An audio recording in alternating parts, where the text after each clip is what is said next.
तर दिवा ते कोपर रेल्वे स्थानकादरम्यान 5 लोक एक्सप्रेसमधून पडलेले आहेत। दिवा ते कोपर रेल्वे स्थानकादरम्यानची ही घटना आहे। 5 लोक एक्सप्रेसमधून पडलेत। दिवा ते कोपर रेल्वे स्थानकादरम्यान 5 लोक एक्सप्रेसमधून पडलेले आहेत। ही मोठी आणि महत्त्वाची घडामोड आत्ताच्या क्षणाची। दिवा ते कोपर रेल्वे स्थानकादरम्यान 5 लोक एक्सप्रेसमधून पडलेले आहेत। हे 5 जण पुष्पक एक्सप्रेसमधून पडलेले आहेत। पुष्पक एक्सप्रेसमधून हे 5 प्रवासी खाली पडल्याची माहिती आहे।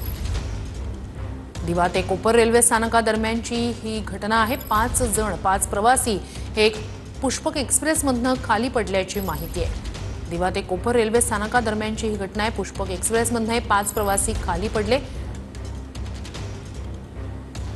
दिवा ते कोपर रेल्वे स्थानकादरम्यान हे 5 प्रवासी पुष्पक एक्सप्रेसमधून खाली पडल्याची घटना समोर येते। त्या प्रवाशांच्या प्रकृतीबद्दल आपण अपडेट्स घेऊच, तुमच्यापर्यंत आम्ही ही माहिती पोहोचवूच। मात्र तुर्तास आत्ता जी माहिती समोर येते त्यानुसार 5 प्रवासी पुष्पक एक्सप्रेसमधून खाली पडलेत। दिवा ते कोपर रेल्वे स्थानकादरम्यानची ही घटना आहे। मात्र हे 5 प्रवासी एक्सप्रेसमधून खाली कसे पडले याबाबत अद्याप तरी स्पष्टता नाहीये। पुष्पक एक्सप्रेसमधून हे 5 प्रवासी खाली पडले। दिवा ते कोपर रेल्वे स्थानकादरम्यानची ही दुर्घटना आहे। दिवा ते कोपर रेल्वे स्थानकादरम्यान पुष्पक एक्सप्रेसमधून 5 प्रवासी खाली पडल्याची माहिती समोर येते।